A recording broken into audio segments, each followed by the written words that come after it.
It was a warm afternoon in a quiet town on the edge of the desert. The sun was high, and the heat shimmered on the concrete. A group of young Navy SEAL recruits had come to the local shooting range for some extra practice. Their training schedule was tough, but today they had been given a few hours off. So they decided to spend that time sharpening their skills, testing each other's aim, and enjoying some light-hearted competition. The shooting range wasn't fancy. It was an open area with rows of targets placed at different distances. There were old wooden benches, a small shack where the caretaker sold drinks and ammo, and the smell of gunpowder hung in the air. The recruits laughed loudly, taking turns firing their weapons, arguing over who had better accuracy and joking about their instructors back at base. But away from the noise and energy of the young men, there was someone else at the far end of the range. He sat alone, his head bent low, focused on his own rifle. An old man, probably in his 70s, with silver hair sticking out from under a faded cap. His clothes were plain and loose, gray shirt tucked into old jeans and worn out, boots that had seen better days. He didn't say a word, didn't look at anyone. He just sat there, slowly cleaning the parts of his rifle, like it was a ritual. Most of the recruits didn't notice him at first, and those who did, didn't pay much attention. He looked like someone's grandfather, maybe a retired hunter, or a local who just liked to shoot for fun. One of the recruits even joked, "Bet he's here to shoot squirrels," and the others laughed, not thinking much of it. But Ryan Mitchell, one of the younger recruits, was more observant than the rest. He had always been curious about people. He liked watching faces, body language, little details. And something about the old man caught his attention. The way he moved wasn't slow like most elderly people. Every motion was precise, almost too perfect. The way he handled his rifle, it wasn't casual. It was deliberate, smooth, like muscle memory built from years of experience. Like he knew exactly what he was doing. Ryan walked a little closer, under the excuse of setting up at a nearby bench. That's when he saw it. The old man had rolled up his sleeve, and on his upper arm was a faded tattoo. The ink was blurry from age, but the design was clear enough. A trident with an eagle, an anchor, a Navy SEAL trident. Ryan stared at it for a moment, not believing what he was seeing. That symbol wasn't just any tattoo. It was the mark of someone who had gone through some of the most brutal military training in the world. It was worn by those who had survived the impossible and come out stronger. People didn't just get that tattoo. You earned it. At first, Ryan thought maybe it was a mistake. Maybe the guy got it as a joke. Or maybe he was never a real SEAL. But deep down, something told him it was real. Trying to be respectful. Ryan approached the man slowly. "Sir," he said, keeping his voice calm, "that's a SEAL trident, isn't it?" The old man didn't look up right away. He paused, then slowly lifted his head. His eyes were deep, tired but alert. He looked at Ryan for a long moment before replying. "I used to wear it," he said simply. His voice was rough, like gravel, but steady. By now, a few of the other recruits had noticed the conversation. They came closer, curious. One of them, more confident, asked, "You were a SEAL, sir?" The old man gave a small nod, then looked back down at his rifle. "Back when most of you weren't even born." He said. The group fell silent. Suddenly, their joking attitude shifted. There was something serious in the air now. One of the recruits tried to break the silence with a half laugh. "So, did you ever see any real action?" "That was a mistake?" The old man didn't raise. His voice, he didn't get angry. But the way he looked up again, his stare froze everyone in place. It was like looking into a storm that had passed through fire and death and come out the other side. Quiet, but powerful. "Once," he said, "off the Somali coast. We were supposed to intercept a cargo ship taken by pirates. Only it wasn't just pirates. There was something else going on. Weapons. Hostages. It got messy. Very messy." Stopped. That was all he said. But that was enough. Could hear the wind across the desert now. The loud shots from other parts of the range felt far away. Then he added, 4 went in. Only 2 came out walking. No one asked for more details after. A few moments, he looked directly at Ryan. "You training to be a SEAL?" "Yes, sir." Then remember this, the old man said, tapping his chest gently. The real fight isn't always out there. He nodded toward the targets. It's in here. You'll learn that the hard way, or you won't learn it at all. Then, without waiting for a reply, he went back to cleaning his rifle. Like nothing had happened, the recruits stood there for a while, unsure of what to say. Some wandered back to their lanes, quieter than before. Others just watched the old man in silence. Ryan stayed the longest, thinking about what the man had. Said it wasn't a story full of glory or medals. It was short, almost unfinished, but it had weight. It was real. Over the next hour, Ryan kept glancing over. The old man didn't shoot much. He just loaded a few rounds, fired a tight group, then sat back down. His accuracy was perfect. Every bullet hit dead center. No wasted motion. Ow. No show. Just calm, quiet skill. Eventually, the day came to an end. The sun began to dip low in the sky, casting long shadows across the range. The recruits packed up, still talking quietly about the old man. Ryan looked for him again, but he was already gone. No one had seen him leave. It was like he had appeared from nowhere and vanished just as quietly. But something had changed. From that day on, whenever Ryan returned to the range, he found himself looking around, hoping to see the old man again. The others too. They started talking about him in whispers, calling him the ghost behind his back, not out of fear, but out of respect. He had left no name, no full story, just a tattoo, a memory, and a few words that stuck deeper than any lecture they'd ever had in training. They didn't know it yet. But that quiet moment with the old man was going to shape their journey more than anything else that happened on that range. Next day, the sun rose over the shooting range just like always. The same dusty wind blew across the field, and the same sharp sound of gunfire echoed through the air. But something was different in the minds of the Navy SEAL recruits who had met the quiet old man the day before. Especially for Ryan. His thoughts kept going back to the moment he saw the faded SEAL trident on the man's arm, and how those few words had hit him harder than any training drill. Ryan arrived early that morning, earlier than usual. He wasn't sure why. Maybe he was hoping to see the old man again. Maybe he just needed some time to think. He sat up at his usual spot, loading his rifle and trying to focus. But his mind was restless. As the other recruits arrived one by one, the atmosphere was more serious than usual. The jokes were softer, the laughter less loud. Even the cockiest recruit, Mason, who usually made fun of everyone, seemed quieter. The memory of the old man's words and that look in his eyes had affected all of them in different ways. Then, just when they had started to think he wouldn't return, the old man appeared again. He walked in slowly, carrying the same old rifle, wearing the same cap and clothes, didn't look around, didn't wave, didn't smile, just took his place at the far end of the range. Like he had been doing it for years, but this time, something was different. The recruits noticed. They didn't ignore him like before. It's time they watched. Ryan gave a small nod to him when their eyes met. The old man returned the nod just once, then looked away. After a while, Ryan couldn't resist. He approached the man again, slowly, respectfully. "Sir," he said quietly, "can I ask your name?" The old man didn't answer right away. He took a deep breath and said, "Just Jack." Ryan smiled.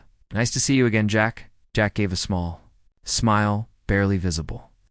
Then Ryan asked, "Were you really part of the team that went to Somalia?" Jack looked at him, eyes narrowing slightly. "You remember too much?" "I guess I just want to learn from someone who's been through it," Ryan said honestly. Jack nodded slowly, like he understood. He looked at the range at the faraway targets, then spoke softly. "You want to learn? Then listen. Ow. Most people think the hardest part of being a SEAL is the physical stuff. Carrying the weight, holding your breath, running with your legs shaking. That's not the real test." Ryan leaned in slightly, focused Jack, tapped his head, then his heart. "This is the test. Up here, in here, fear, doubt, memory, guilt, these things will hunt you harder than any enemy." Ryan didn't reply, just listened. By this time, a few other recruits had come closer. Jack noticed, but didn't seem to mind. He continued speaking, calmly. I've seen men stronger than bulls fall apart because they couldn't deal with what they saw, what they lost. And I've seen skinny kids survive hell because they knew how to keep their minds straight. One of the recruits, Mason, crossed his arms. No offense, but there are lots of stories out there. Some guys say they're SEALs and they're not. Jack looked directly at Mason. You think I'm lying? No, sir. Just before Mason could finish, Jack stood up and turned, pulling the sleeve of his shirt higher. There, clearer than before, was the full tattoo-aged but unmistakable. Not just the trident, but also a number. Team 6. The recruits froze. That wasn't just any SEAL team. It was SEAL Team 6, the elite group used for the most dangerous and secret missions. The name was not spoken lightly. Only a few ever made it into that team. Jack saw their stunned faces, sat back down. Now you believe me? He asked. Nobody spoke. Not even Mason. Jack continued. You know what's funny? I never talk about this stuff, never told my own kids. But sometimes, he paused. Sometimes a man carries too much for too long. And then he sees a group of young fools, like you lot, and thinks, maybe it's time to pass on a little truth. Ryan stepped forward slightly. We're listening, sir. Jack chuckled quietly. Don't sir me. I work at a boat rental now. That made the others smile. One of the quieter recruits, Jamal, finally asked, Did you ever regret it? Being a SEAL? Jack looked up at the sky for a moment, then shook his head. Never regretted serving. But I regret the silence. The things I never said to people I cared about. I regret how much I had to keep locked inside. There was a silence. After that, a heavy one. Then, suddenly, a new group of recruits arrived at the range. Their instructor, a strict man named Chief Bradley, walked in with them. He glanced at the group gathered around Jack and frowned. Why are you all standing around like lost puppies? He barked. Before anyone could explain, Jack stood and walked toward Bradley.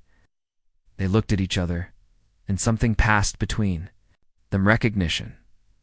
Bradley's eyes widened slightly. No way, Jack. Morris and Jack gave a small nod. Hello, Chief, you old ghost. They told me you were dead. Not yet, Jack replied. Bradley turned to the recruits. Do you know who this man is? Some of them nodded. Bradley laughed. You're talking to a legend. This man trained half of us old dogs back when we still had hair. He once pulled a wounded seal 5 miles through the jungle with a broken arm. Jack looked embarrassed. Don't believe everything you hear. But now the recruits were even more in awe. Their own instructor respected Jack deeply, and that said everything. Bradley patted Jack on the back. You should come back to base sometime. Say a few words to the young ones. Jack shook his head. Not my place anymore. They don't need ghosts. They need warriors. Later that afternoon, after some shooting practice, Jack stayed behind for a few minutes while the others packed up. Ryan came over again. Jack, why don't you tell people who you are? Jack looked at him with tired but kind eyes. Because it's not about who I was. It's about who you're becoming. Ryan didn't fully understand the meaning of that sentence at the time. But those words would stay in his mind for years. Before leaving, Jack gave one last piece of advice. Train your aim, yes. But more than that, train your mind. There'll be days when the world makes no sense, when the mission is over, but the memories don't fade. That's when you find out who you really are. He picked up his rifle case and walked away slowly, disappearing down the dusty road like a shadow. The recruits watched him go. None of them spoke for a while. That night, Ryan couldn't sleep. He lay in his bunk thinking about Jack's words, about the way he spoke, the things he didn't say, the weight in his silence. He realized that Day had changed something inside him, not just him, others too. They had come to the range thinking they were just training their bodies, but Jack had opened a door into something deeper, something no book or lecture could teach. They had met a warrior who carried invisible scars, a man who didn't want fame or praise, just peace. And maybe, in his own quiet way, to prepare the next generation for a world they didn't yet understand. None of them knew then that it would be one of the last times they'd ever see Jack. But even as his footsteps faded into the distance, something else remained behind his presence, his lessons. In the heavy silence of a man who had truly lived the words, "The real fight isn't always out there. It's in here." The next few days at the shooting range felt different for the SEAL recruits. They were still training hard, still pushing each other to perform better. But now there was something else in the air: respect, curiosity, and a growing need to know more about the quiet old man named Jack. His presence had left a deep impression on all of them, especially on Ryan Mitchell. Ryan couldn't stop thinking about Jack.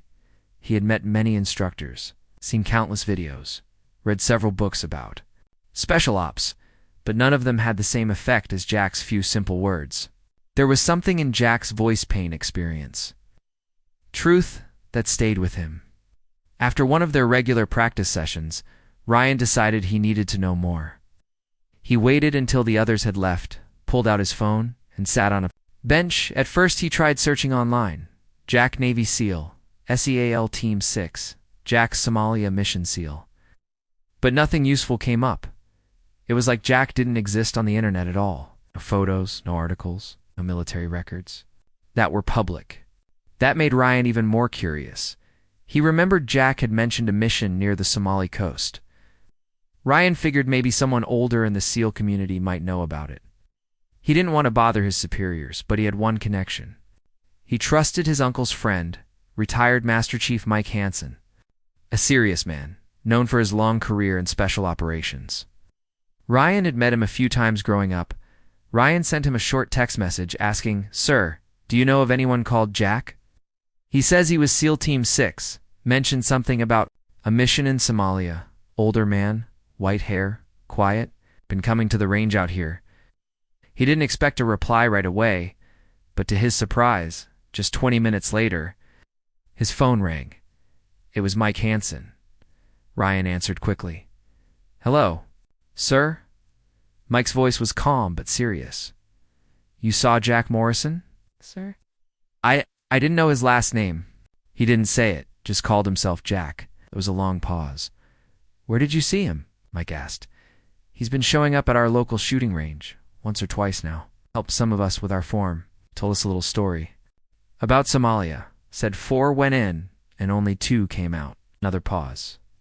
"Do you know what you're asking, son?" Mike finally said. Ryan was quiet, unsure what to say. Mike continued. "Jack Morrison isn't just a SEAL. He was one of the original ghosts. The kind of operator that worked in places that don't exist on maps, missions that never happened. His files, if you even find them, are sealed tighter than a submarine hatch." Ryan's heart beat faster. "So he's real. He was really Team 6? "Team 6, Black Cell, and a few other units that don't even have names," Mike said. "Never met him. Only heard stories. Most thought he'd disappeared, retired somewhere in the mountains. But if he's out in public, even at a range, there's a reason." Ryan swallowed hard. "What kind of reason?" "Maybe he's looking for something," Mike said. "Or maybe he wants to make peace with something." Ryan sat quietly. "Trying to absorb everything. Tell me what he said," Mike asked. Ryan shared everything he remembered, the way Jack spoke, his silence, the way he handled his rifle. His advice about the real battle being inside the heart and mind. Mike listened, then said softly, "Yeah, that sounds like him." Ryan asked the question that had been burning in his mind. Why doesn't someone like that have a medal? Or recognition? Or at least a book written about him? Mike replied, "Because Jack didn't do it for glory. And most of what he did can never be told. I heard once that he led a mission where the entire unit was captured. He escaped, came back alone, and still rescued the rest of them without backup. He never spoke of it. He didn't want praise, said he was just doing his job." Ryan felt silent respect growing even deeper. "So he's a hero?" "No," Mike said. "He's a protector. Heroes want to be remembered. Protectors want others to live safely, even if it means they're forgotten." That hit Ryan hard.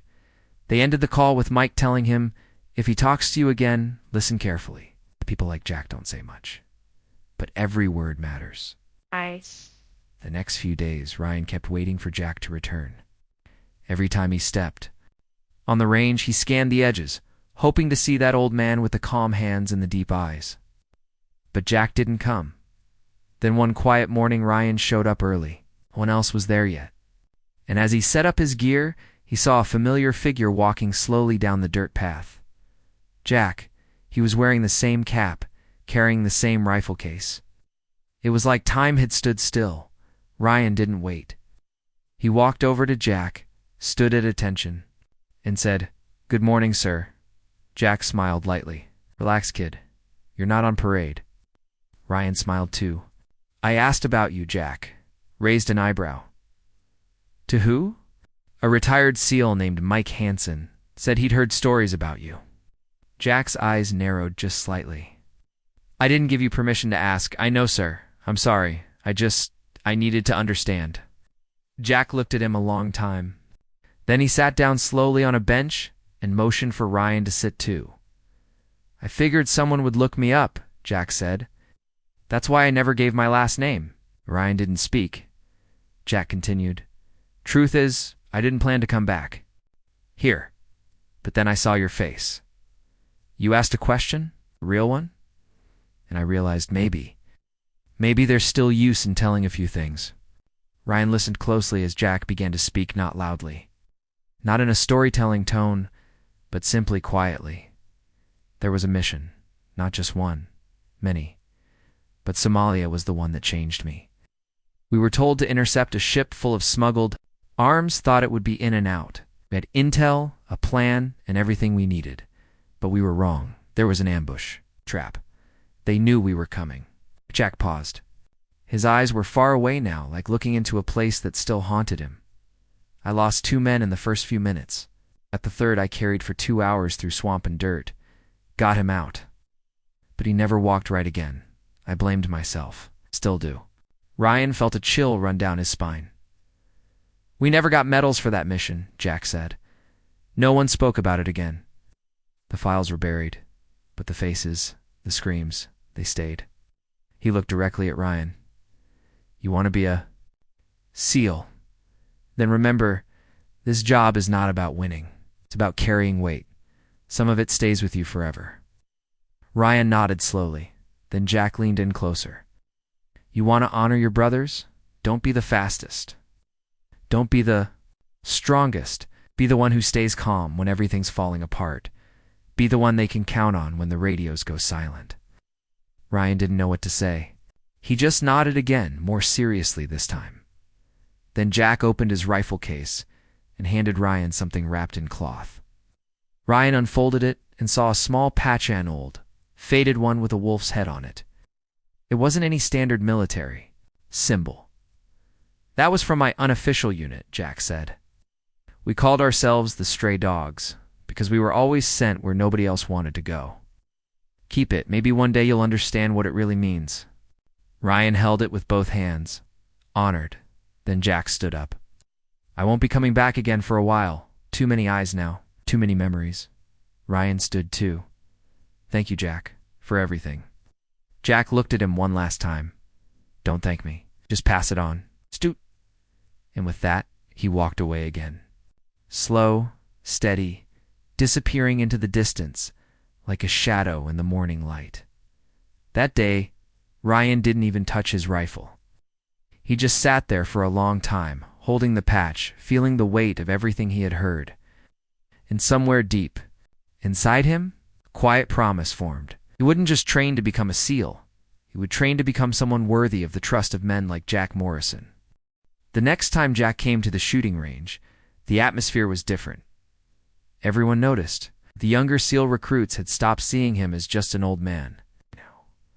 They watched him closely, not because of curiosity, but out of respect. It wasn't about his past anymore. It was about how much they could still learn from him. Jack arrived like always quietly, without making a scene. He carried his old rifle case in one hand, his cap low over his eyes. But this time, he didn't sit alone. As soon as he set his things down, Ryan Mitchell walked up to him and asked politely, "Jack, do you mind helping us out with long range?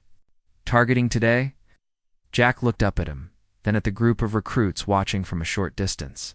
He nodded slowly. You sure your instructors are okay with that? Ryan smiled. They trust us, and we trust you. Jack gave a tiny nod again, stood up, and walked over to the bench where the recruits had set up their rifles. The day was bright. The sun hit the metal of the rifles, and the targets in the distance shimmered with heat.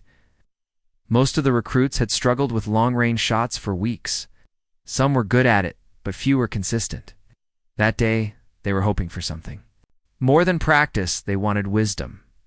Jack leaned over one of the rifles and said, All right, who's shooting first? Mason, the one who had doubted him in the beginning, stepped forward. I'll go. Jack gave him a calm nod and stood behind him, watching closely. Mason aimed at the target 500 meters away, took a breath, and fired. The shot hit the edge of the target, but far from the bullseye. All right, Jack said. Now stop. Let's work backward. You're breathing too fast. You're trying to beat the rifle instead of becoming part of it. He took Mason's shoulders gently and adjusted them.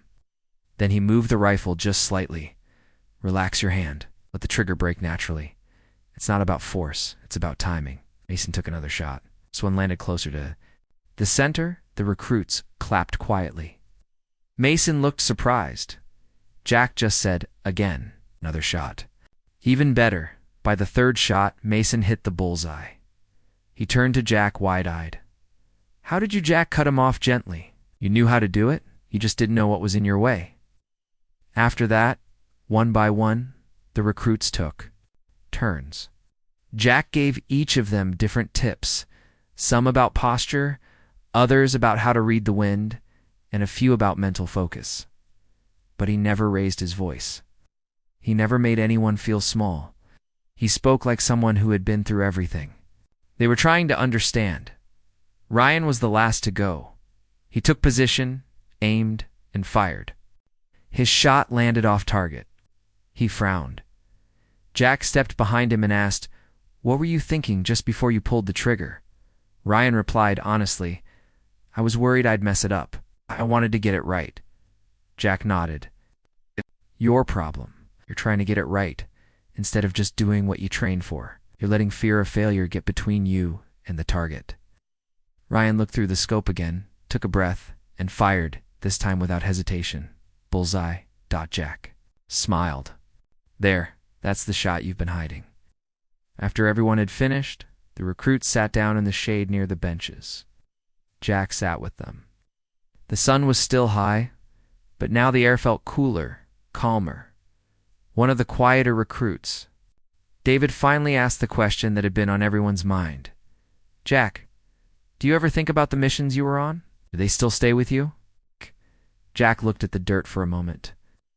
Then, in a voice softer than usual, he said, Every day. He paused, then added, I've lost friends. I've done things I'll never talk about, not because I'm ashamed, but because some memories are too heavy for words. But yes, they stay. Another recruit, Jamal, asked carefully, How do you deal with that weight? Jack didn't speak. Right away, he looked up at the sky, the sun in his eyes. You don't ever let go of it. You'll learn to carry it the right way, he said. Some people try to forget. Some try to drink it away. That doesn't work. You honor it. You make peace with it. And when it hurts too much, you find someone to talk to, or you come to places like this, and you help young men aim straighter. That last line made everyone smile. Well, Jack had found a way to turn his pain into something meaningful.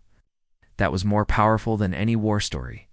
Then Jack surprised them all. He said, You want to hear about the worst day of my life? The recruits sat up straighter.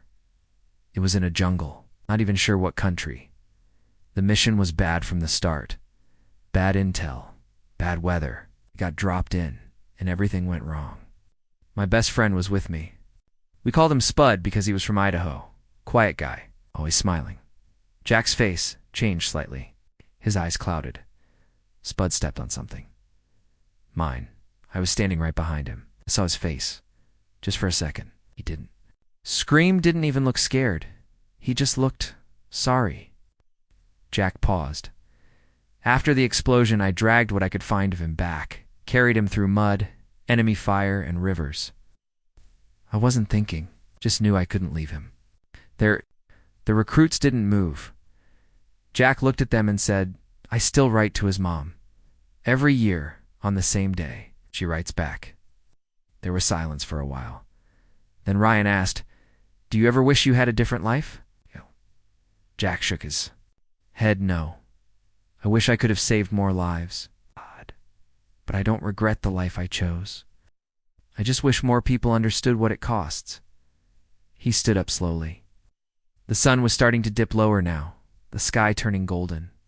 He looked around at the recruits and said, "You're not just training to be strong. You're training to hold the line for those who can't. Remember that.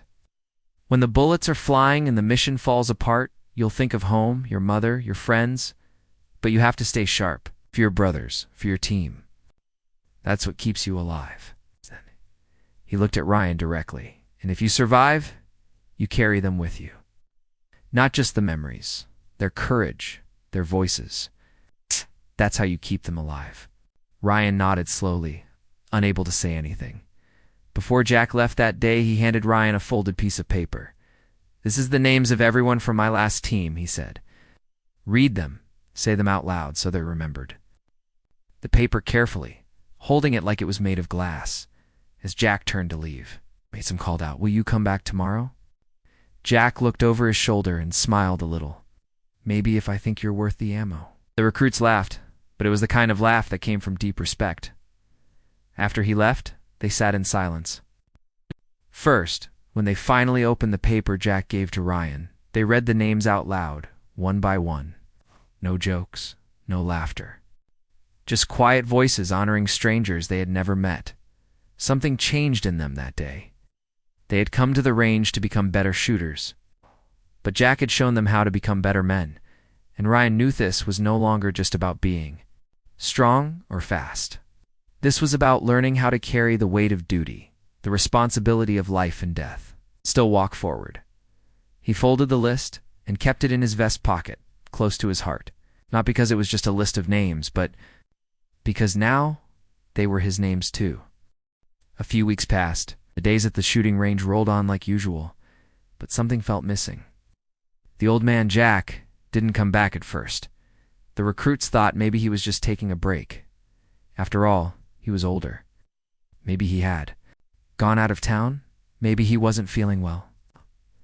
But as the days turned into weeks, and then a month, the hope that he would return started to fade. Ryan Mitchell came to the range every single day. He trained hard, not just physically, but mentally too. Jack's words echoed in his mind like a song stuck on repeat. The real fight isn't out there, it's in here. He remembered the way Jack had corrected his grip, the way he told him to stop worrying about getting it right and just trust himself. But more than any of that, Ryan remembered the silence Jack left behind after telling the story about his friend Spud. Now, every time Ryan picked up his rifle, he didn't just see a target. He saw memories. He saw responsibility. Saw everything Jack had tried to teach them.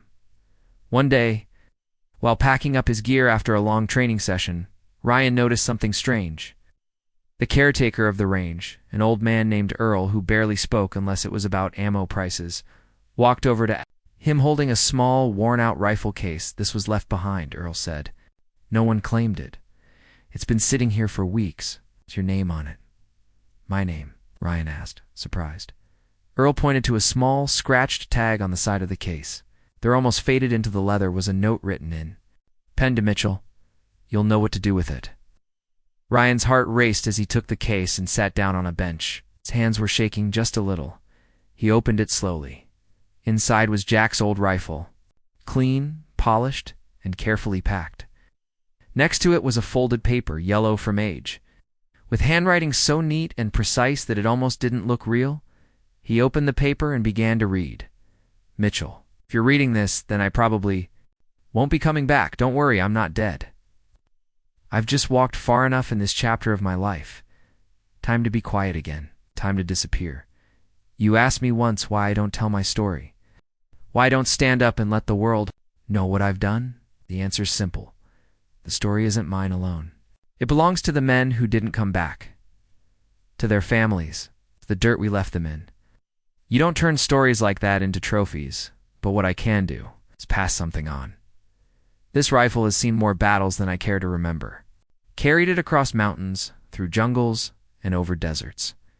It's not the best rifle in the world, it's not fancy, but it never let me down. And now it's yours. I'm giving it to you, not because you're the best shot, but because you listened. You didn't try to impress. You just wanted to understand. That matters more than you know.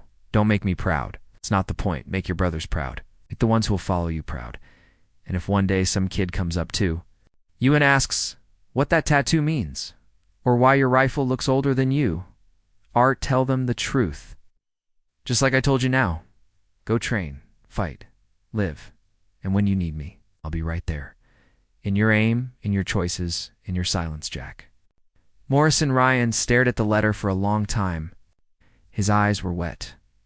He didn't cry, but the weight in his chest pressed down like a mountain. He ran his hand over the surface of the rifle. It wasn't just a weapon. It was history, it was memory, it was trust. That night, Ryan didn't go back to base right away. He sat in his bunk and read the letter over and over again. Every line felt like it had been written with blood and bone. The next morning, he did something different. Before training, he gathered all the recruits. He stood in front of them, holding the rifle in one hand and the letter in the other. "You all remember Jack?" he said. "Well, he left," Mason asked. "He's okay, right?" Ryan nodded. "He's okay. Just gone. Left this behind." He lifted the rifle. He gave it to me, but it's not mine. It's ours. His story, his lessons, they belong to all of us now. Then he pulled something else out of his pocket. It was the list of names Jack had given him, the names of the men from his last mission. Ryan unfolded it. With a firm, steady voice, he read each name out loud. Slowly, one by one, no one spoke. No one moved. When he finished, he looked around. These names, they're not just Jack's past. They're our future. Every time we train, every time we fire a round, every time we choose honor over ego, we keep these names alive. From that day forward, the recruits started a new ritual. At the end of every session, they would leave one bullet unfired. One bullet that symbolized the ones who didn't make it back. They called it the ghost round. It wasn't part of official training. It wasn't written down. But everyone knew what it meant. Ryan kept the rifle close, not because he wanted to show it off, but because it reminded him of what he had to become. Not just a soldier, but a protector. Not just a warrior, but a teacher someday, like Jack. Weeks turned into months. The training became harder, the missions more intense.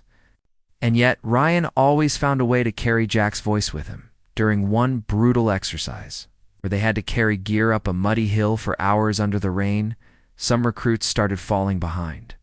The instructor shouted, "Push harder!" Ryan turned to his team and said something different, something simple. "Stay sharp, stay calm, stay together." The words echoed exactly the way Jack used to speak. And something incredible happened. The team moved better. They supported each other, and they made it to the top. At the graduation ceremony, Ryan stood proud. He had made it. So had many of his teammates. But before they were called on stage, Ryan reached into his pocket and unfolded that same list of names. He whispered each one to himself, not for applause, not for tears, but for memory. Later that day, when someone asked him, "Who taught you to lead like that?" he smiled. "A ghost," he replied. "But the kind you hope never leaves." And just like that, Jack Morrison became more than a memory. He became a part of every shot. Fired with honor, every mission walked with courage, every name spoken with respect. He became the quiet in the chaos, the steady breath before the trigger, the shadow behind every protector, and though no one saw him again, he never truly disappeared.